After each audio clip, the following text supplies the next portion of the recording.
নমস্কাৰ গগো স্পৰ্টছ শ্ৰেণীৰ প্ৰতিযোগী দৰ্শকক স্বাগতম জনাইছোঁ আৰু মই বৰ্তমান উপস্থিত আছোঁ নেহেৰু ষ্টেডিয়ামত আৰু মুখতে উপস্থিত আছে অসম সাঁতোৰ সংস্থাৰ সন্মানীয় সম্পাদক ভাস্কৰ ৰঞ্জন দাস ডাঙৰীয়া। ইতিমধ্যে সকলোৱে গম পাইছে আহমেদাবাদত অনুষ্ঠিত হ'ব এছিয়ান একুৱাটিক চেম্পিয়নশ্বিপ আৰু এছিয়ান একুৱাটিক চেম্পিয়নশ্বিপত অসমৰ তিনিগৰাকী খেলুৱৈয়ে ভাৰতক প্ৰতিনিধিত্ব কৰিব। তেখেতসকল হ'ল আস্থা চৌধুৰী, বিক্ৰম চাংমাই আৰু জনঞ্জয় জ্যোতি হাজৰিকা। যিহেতু কাইলৈৰ পৰা খেলসমূহ অনুষ্ঠিত হ'বলৈ গৈ আছে, আমি সবিশেষ জানিম অসম সাঁতোৰ সংস্থাৰ সন্মানীয় সম্পাদক ভাস্কৰ ৰঞ্জন দাসৰ মুখেৰে। আপোনাক স্বাগতম জনাইছোঁ আমাৰ অনুষ্ঠানৰ মাজলৈ। যিহেতু ভাৰতক প্ৰতিনিধিত্ব কৰিব তিনিগৰাকী খেলুৱৈ, গতিকে কি অনুভৱ, কি ক'ব এই মুহূৰ্তত? ধন্যবাদ। পোনপ্ৰথমে আপোনালোকৰ জৰিয়তে ভাৰতীয় দলত স্থান লাভ কৰিবলৈ সক্ষম হোৱা অসমৰ তিনিগৰাকী সাঁতোৰবিদকে আমি অসম সাঁতোৰ সংস্থাৰ তৰফৰ পৰা অভিনন্দন শুভেচ্ছা জ্ঞাপন কৰিছোঁ আৰু এই সুযোগতে তেওঁলোকলৈ অসমৰ ৰাইজৰ আশীৰ্বাদ বিচাৰিছোঁ। এইটো এটা সুন্দৰ কথা যে অসমৰ পৰা গৈ তেওঁলোকে ভাৰতীয় দলক প্ৰতিনিধিত্ব কৰি 11th এছিয়ান একুৱেটিক চেম্পিয়নশ্বিপত অহাকালিৰ পৰা য'ত আহমেদাবাদ বীৰ সাভাৰকাৰ একুৱেটিক কমপ্লেক্সত যি আৰম্ভ হ'ব তাতে তেওঁলোকে অংশগ্ৰহণ কৰিব পাৰিছে। যিহেতু তিনিগৰাকী খেলুৱৈ গৈছে, গতিকে তিনিগৰাকী খেলুৱৈ কেনেকুৱা ধৰণৰ প্ৰিপেৰেশ্যন কৰিছিলে যোৱাৰ আগমুহূৰ্তত? আমি খবৰ লোৱা অনুসৰি তেখেতসকলে ইতিমধ্যে ৰাষ্ট্ৰীয় দলত স্থান পোৱাৰ পিছতে তেওঁলোকে নেশ্যনেল কোচৰ আণ্ডাৰত আছিলে আৰু তেওঁলোকে জনোৱা মতে তেওঁলোকৰ প্ৰিপেৰেশ্যন ভাল। আৰু এই একুৱাটিক কমপ্লেক্সটো কিছু নতুনকৈ হৈছে আহমেদাবাদত আৰু তেওঁলোকে ইতিমধ্যে তাতেও প্ৰেক্টিছ কৰিবলৈ সুবিধা পাইছে, যিহেতু তেওঁলোকে ভাৰতৰ আমাৰ স্থানীয় দল। গতিকে আমি কিবা এটা আশা কৰিছোঁ।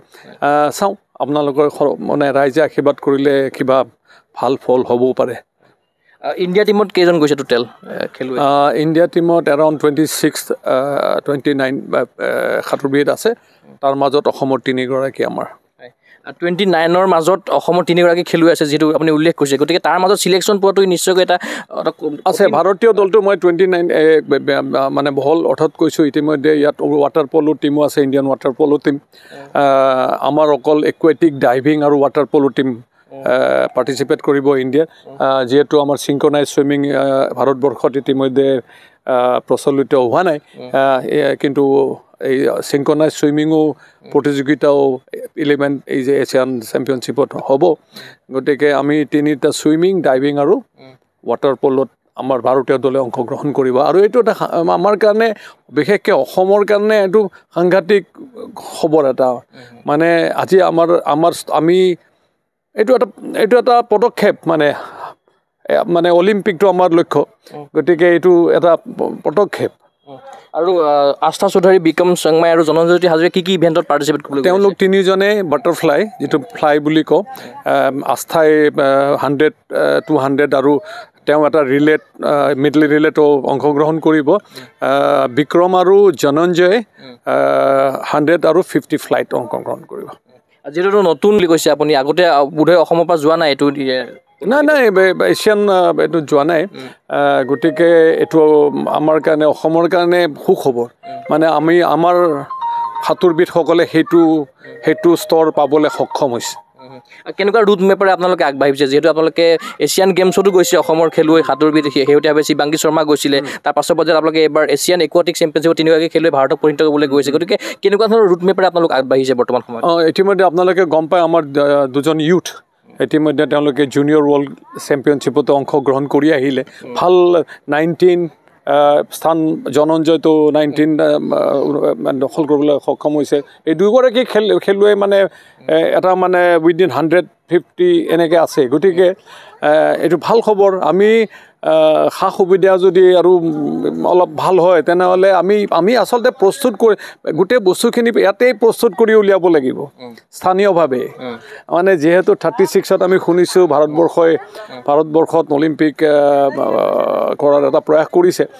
তেনে ক্ষেত্ৰত আমি কোনো নেশ্যনেল লেভেলত সেইটো অন্য কথা, কিন্তু আমাৰ ৰাজ্যৰ যিসকল খেলুৱৈ, মই মোৰ অকল ছুইমিঙৰ কথা কোৱা নাই, সকলো খেলুৱৈ ইয়াতে ৰাষ্ট্ৰীয় পৰ্যায়লৈ, মানে ইণ্টাৰনেশ্যনেল, ৰাষ্ট্ৰীয় বা আন্তঃৰাষ্ট্ৰীয় পৰ্যায়ৰ খেলুৱৈ আমি ইয়াতে বনাব লাগিব। সেইটোৱে আমাৰ লক্ষ্য হোৱা উচিত। কেইখনমান দেশে অংশগ্ৰহণ কৰিছে এই টুৰ্ণামেণ্ট? এতিয়ালৈকে 29 কাণ্ট্ৰি মই শুনিবলৈ পাইছোঁ। 29 কাণ্ট্ৰিৰ মাজৰ পৰা ভাৰতৰ হৈ পদক অৰ্জন কৰাটো কিমান কঠিন হ'ব বা কিমান পদক আপোনালোকে আশা কৰিছে? বিশেষকৈ ছুইমিঙতো মানে বহুত কঠিন, তথাপিতো ভাল ছুইমাৰ আছে ইণ্ডিয়াত, গতিকে এটা ভাল ফল ভাৰতীয় দলে ভাল ফল দেখুৱাব বুলি মই আশা কৰিছোঁ। আৰু ইণ্ডিয়া টীমৰ লগত টেকনিকেল হিচাপেও গৈছে, বাবুল গুৰুং লগতে গৈছে, আৰু এজনো অসমৰ পৰা গৈছে। বাবুল গুৰুং ইতিমধ্যে অফিচিয়েলি টেকনিকেল অফিচিয়েল হিচাপে তেওঁ গৈছে, আৰু চন্দনজ্যোতি ফুকন দুয়োগৰাকী তেওঁ অসমক প্ৰতিনিধিত্ব কৰি গৈছে। দুয়োগৰাকী তাতে এজন টেকনিকেল অফিচিয়েল আৰু এজন আমাৰ এক্সিকিউটিভ হিচাপে তেওঁ তাত থাকে। আৰু এছিয়ান একুৱাটিক চেম্পিয়নশ্বিপৰ যিটো চিলেকশ্যন প্ৰক্ৰিয়া আছিলে, কিদৰে চিলেকশ্যন হৈছিলে তিনিগৰাকী খেলুৱৈ? এইটো এটা সকলো পৰ্যায়ৰ পৰা, ৰাষ্ট্ৰীয় পৰ্যায়ৰ পৰা তেওঁলোকৰ টাইমিং লৈ তেওঁলোকক চিলেকশ্যন কৰা হৈছিলে। আৰু যিহেতু কাইলৈৰ পৰা খেল আছে, গতিকে তেখেতসকলক কিদৰে আপুনি শুভেচ্ছা জ্ঞাপন কৰিব? কিবা ক'ব বিচাৰিব? মই এতিয়ালৈ ক'ব বিচাৰিম তেওঁলোকে যিখিনি কৰিল তেওঁলোকৰ বেষ্টটো দিয়ক। আমি সকলো আছোঁ, অসমৰ প্ৰতিজন জনসাধাৰণ তেওঁলোকৰ লগত আছে, প্ৰতিগৰাকী ক্ৰীড়া সংগঠকৰ পৰা অসম চৰকাৰ তেওঁলোকৰ লগত। আমি যিখিনি সুবিধা পাইছোঁ এইখিনিকে লৈ তেওঁলোকে তেওঁলোকৰ জীৱনত বেষ্টটো দিয়ক, আৰু যেতিয়া খেলৰ দিনাখনে তেওঁলোকৰ বেষ্টটো দিয়ক, এইটোৱে আমি তেওঁলোকলৈ আমাৰ বাৰ্তা। আৰু ইতিমধ্যে মই কথাও পাতিছোঁ, তেওঁলোক কৈছে মানে নাৰ্ভাছ হ'ব নালাগে, আৰু জীৱনৰ বেষ্টটো সেইদিনাখনেই দিব লাগে যিদিনাখন যি প্ৰতিযোগিতা নহওক, এইটো লাগে ষ্টেট, নেশ্যনেল, ইণ্টাৰনেশ্যনেল, বেষ্টটো দিব লাগিব আমাৰ প্লেয়াৰে। যি শিকিছোঁ, যি লৈছোঁ তাৰ ওপৰতে যাব লাগিব। খেলুৱৈসকল কেতিয়া উপস্থিত হৈছে তাতে গৈ? তেওঁলোকে এমাহ ডেৰমাহৰ পৰা তাত আছেই। বেছি মানে ধৰি লওক অলপ চিনাকি হ'ব ছুইমিং। সেইকাৰণে তেওঁলোকক তাতে ৰখা হৈছে, আৰু তাতে তেওঁলোকে অলপ অনুশীলন কৰিবলৈ তেওঁলোকে সুবিধাও পাইছে। অসমবাসীৰ পৰা আশীৰ্বাদ বিচাৰিব এই ক্ষেত্ৰত? মই নিশ্চয়, বিশেষকৈ সমগ্ৰ অসমবাসী আজি দুখৰ দিনতো আমি আশীৰ্বাদ বিচাৰিছোঁ। ছ' মাছ গ' অন, মানে যাবই লাগিব নহয়, আমাৰ নতুন প্ৰজন্ম, ভৱিষ্যত প্ৰজন্মক আমি এই ধৰণে আগুৱাই লৈ যাব লাগিব। নিশ্চয়কৈ আপোনাক ধন্যবাদ জ্ঞাপন কৰিছোঁ। এয়া আছিলে অসম সাঁতোৰ সংস্থাৰ সন্মানীয় সম্পাদক ভাস্কৰ ৰঞ্জন দাস। ইতিমধ্যে সকলোৱে গম পাইছে এছিয়ান একুৱাটিক চেম্পিয়নশ্বিপ অনুষ্ঠিত হ'ব কাইলৈৰ পৰা, আৰু অসমৰ তিনিগৰাকী খেলুৱৈয়ে ভাৰতীয় দলক প্ৰতিনিধিত্ব কৰিছে। আমি আশা কৰিম এই এছিয়ান একুৱাটিক চেম্পিয়নশ্বিপত দুৰ্দান্ত প্ৰদৰ্শনে অসমৰ এই তিনিগৰাকী খেলুৱৈয়ে পদক অৰ্জনে অসমক গৌৰৱান্বিত কৰক। এই আশাৰে মই চিন্ময় কুমাৰ বৰাই এই বিশেষ অনুষ্ঠানৰ পৰা বিদায় লৈছোঁ। চাই থাকিব গোস্পৰ্টছ চেনী। ধন্যবাদ।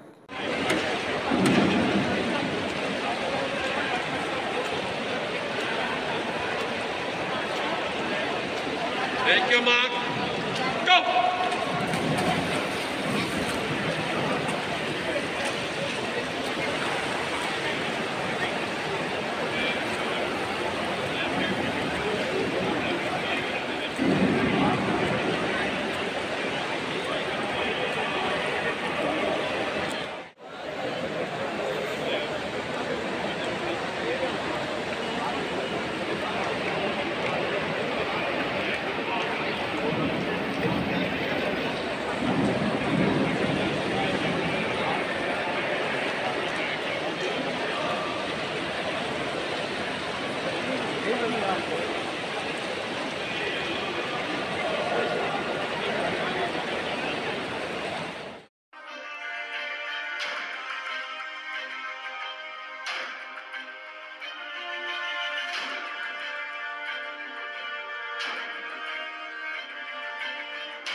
আজি অসম সাঁতোৰ সংস্থাৰ কাৰণে গৌৰৱৰ দিন, আৰু অসমৰ গোটেই সাঁতোৰৰ জগতৰ কাৰণে গৌৰৱৰ দিন।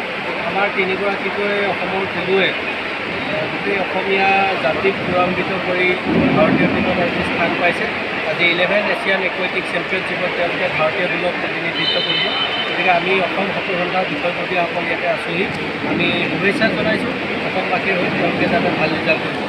ফিজিকেল এডুকেশ্যন বিষয়ত ডিগ্ৰী পাঠ্যক্ৰমৰ কাৰণে অসম তথা উত্তৰ পূৰ্বাঞ্চলৰ প্ৰথমখন শিক্ষানুষ্ঠান অভিৰুচি ইনষ্টিটিউট অৱ ফিজিকেল এডুকেশ্যন।